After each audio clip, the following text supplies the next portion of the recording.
Sayang sekali saya Ramadan syuting Danur.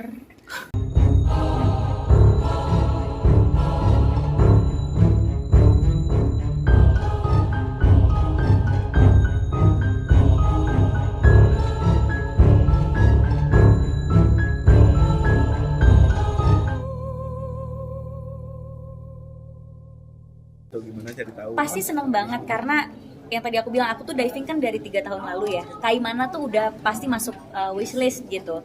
Karena aku seneng banget ke dive spot yang mungkin jarang dikunjungi sama orang gitu ya. Makanya aku udah catet tuh pengen banget ke Kaimana, apalagi alamnya selain bawah lautnya, pulau-pulaunya, hutannya juga bagus banget gitu. Nah, akhirnya bisa dapat kesempatan ke Kaimana bukan cuma berlibur, tapi kita mengerjakan project untuk konservasi yang dimana itu juga apa ya, passion aku juga. Makanya aku punya komunitas generasi peduli bumi. Jadi seneng banget bisa diving sambil kerja juga gitu, dan akhirnya bisa tayang dokumenter pendeknya bersama Konservasi Indonesia. Dan ini dokumenter pendek pertama aku juga, aku nggak pernah bikin film dokumenter sebelumnya. Akhirnya bisa bikin sesuai dengan apa yang aku suka gitu. Buat kamu yang suka diving ini, sebenarnya Kaimana itu salah satu yang sudah cukup terkenal belum sih di kalangan orang pecinta diving, atau mungkin saat ini masih butuh blasting untuk publish gitu untuk saat ini? Masih butuh banget, makanya itu alasannya kenapa film dokumenternya itu di Kaimana gitu. Selain karena tadi di Teluk Bicari itu satu-satunya spot diving yang dimana kita bisa menemukan interaksi antara hiu paus dan lumba-lumba gitu. Kan biasa lumba-lumba di mana, hiu paus di mana gitu ya. Ini nyebur langsung ketemu sama lumba-lumba dan hiu paus yang tadi dilihat di film dokumenternya gitu ya. Tapi nggak banyak yang tahu, karena pas aku ke Kaimana terus aku ngomongin Teluk Bicari, teman-teman aku yang diving juga emang ada apa di sana gitu. Karena pasti mereka terpaparnya sama Raja Ampat, Labuan Bajo, Bali gitu. Jadi menurut aku wisata Kaimana itu perlu banget ditingkatkan lagi gitu. Bahkan di Kaimana ada pink beach yang warna pinknya itu masih pink tua, yang benar-benar pink banget gitu, karena red coralnya masih banyak banget gitu, masih sangat banyak gitu. Terus karang-karangnya juga luar biasa, dan aku mungkin diving di Kaimana ini paling banyak ketemu segala jenis hiu ya. Ada hiu karpet, ada walking shark. Malam-malam kita diving ngelihat walking shark tuh kayak gampang banget nyari walking shark, langsung ketemu beberapa walking shark. Aku udah pernah posting juga waktu itu aku diving malam-malam ketemu walking shark, ketemu black tip, white tip. Jadi segala macam hal-hal yang dicari di saat diving tuh ada di satu tempat gitu, ada di Kaimana. Dan selain bawah lautnya juga ada hutan mangrove juga yang bagus banget. Baru kali ini aku ngelihat segala macam jenis burung di satu tempat gitu ya. Aku ke hutan mangrove, naik kayak gitu, itu juga menurut aku satu destinasi wisata yang keren. Jadi emang harus sih orang itu ke Kaimana. Berapa lama sih produksi gimana sih, Mbak? Sorry? Proses produksinya seperti apa, bisa ceritakan? Berapa lama itu juga? Proses produksinya itu sebenarnya sekitar seminggu sih. Jadi kita padetin banget jadwal produksi tuh ya kemarin pas bikin dokumenter pendeknya. Hari pertama nyampe langsung kita diving ke Teluk Bicari, kita ambil semua footage di sana, terus diving lagi. Jadi sehari itu bisa 4 kali diving. Jadi sehari kita bisa 4 spot untuk kita ngasih lihat karang-karangnya, terus kita ketemu sama hiu apa aja. Bahkan sebenarnya ada beberapa footage yang nggak masuk gitu, karena satu dan lain hal, jadi footage-nya nggak bisa dimasukin gitu. Kayak ada satu danau yang ada satu tempat gitu, kita harus masuk ke hutan dulu. Terus pas masuk ke hutan kita ngelihat ada lake, terus di situ kita bisa berinteraksi dengan jellyfish gitu. Malam-malam juga kita diving, malam-malam ketemu sama walking shark. Jadi sehari 4 kali dimaksimalin.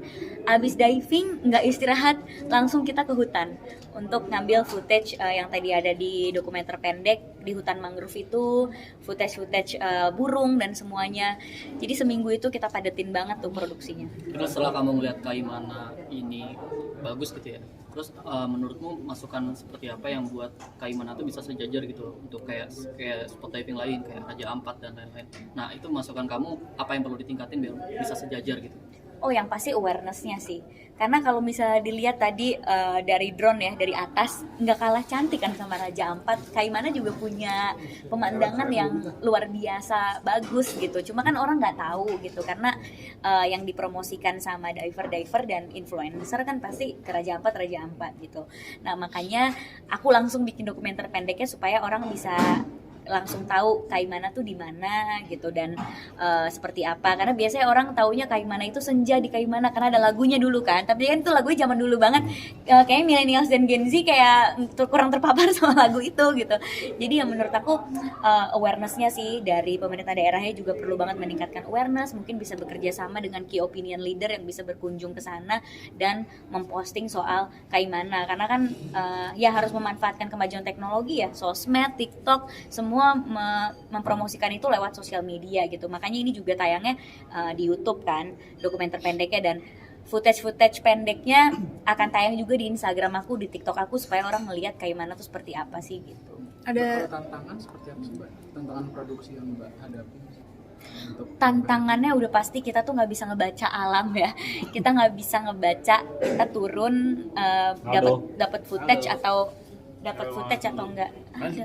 Oh, kita turun dapat footage atau enggak gitu. Kayak misalnya kita turun di Teluk, visibility-nya itu mungkin nggak sejernih kalau kita turun di dive spot lain, karena kan itu Teluk gitu ya. Dan di Teluk itu kan bener-bener nggak ada meeting pointnya, karena benar-benar turun biru semua gitu.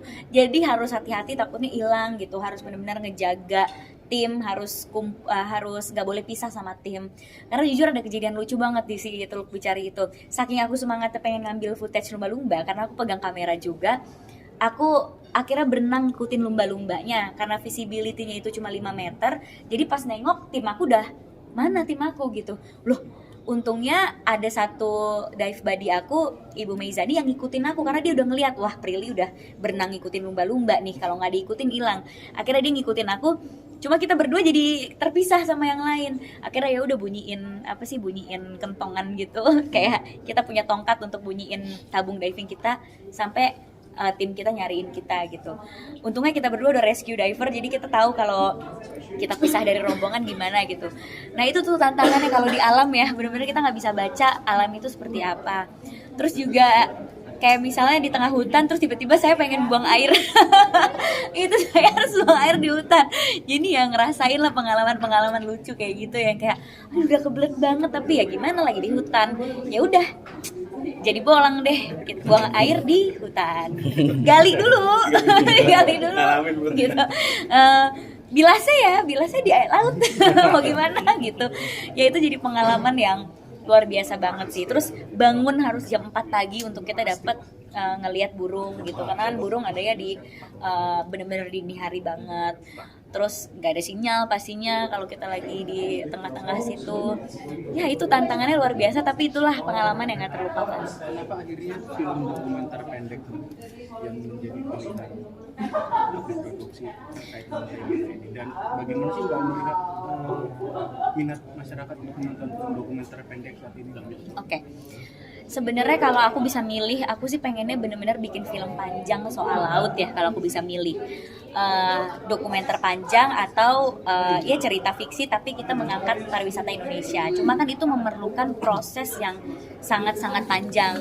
Nah untuk waktu yang aku punya, waktu yang sangat singkat ini, bagaimana kita memaksimalkan nih produksinya. Nah yang paling memungkinkan adalah dokumenter pendek, karena waktu itu kita kerjain di Oktober waktu itu juga saya lagi sibuk-sibuknya ngatur Festival Film Indonesia tuh, karena lagi malam nominasi, bulan depannya malam anugerah gitu.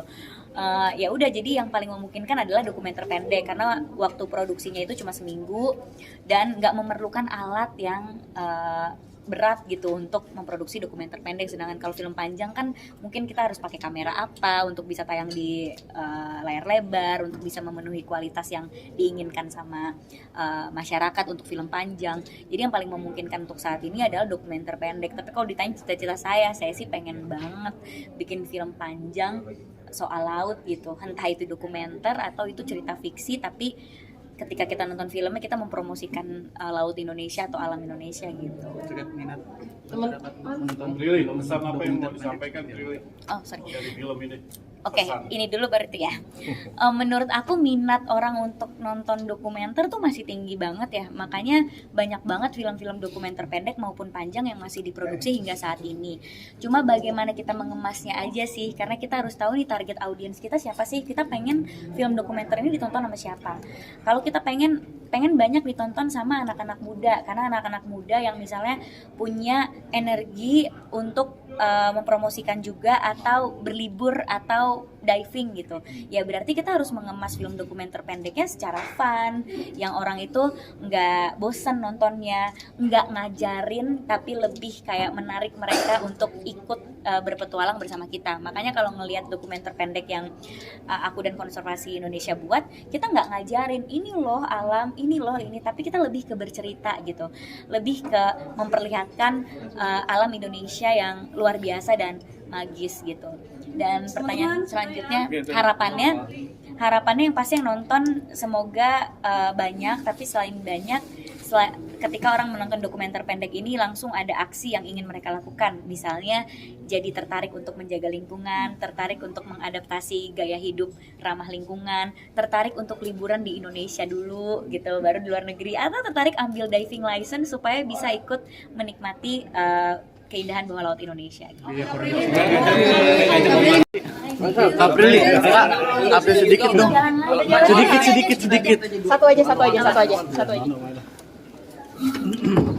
Kak, update puas Bapak Menyambut Ramadan mungkin seperti apa sih persiapannya? Sayang sekali saya Ramadan syuting Danur. Beneran syuting Danur sampai lebaran. Jadi kayak ini juga menjadi dilema karena sahur pertama di lokasi dan malam takbiran juga kemungkinan di lokasi. Jadi tidak ada rendang tahun ini teman-teman, karena saya nggak sanggup masak di saat lagi syuting yang berat banget, karena jujur berat banget syutingnya. Jadi nggak ada persiapan apa-apa karena benar-benar lagi syuting. Ini aja harus balik lagi. Ini komitmen banget nih ya di tengah-tengah syuting. Ini komitmen banget. Datang untuk Yes. konservasi. Saya dari Ciloto jam 3 pagi ke Jakarta untuk acara ini aja dan langsung balik lagi gitu. Nah ini kan Kasih ya, pertama udah. punya pasangan, nah mungkin nggak pengen berbareng Syuting gitu. Mbak, masalahnya syuting. Tapi merencanakan nggak sih mungkin bareng sama pacar? Nggak ada rencananya karena syuting beneran syuting. Makasih Tapi ya. sudah ada planning nggak sih nih Kak? Nggak ada planning syuting beneran syuting semua. Syuting bareng apa Nggak gimana, masak. Bu? Enggak syuting Danur. Makasih. Tapi saya ada. Makasih.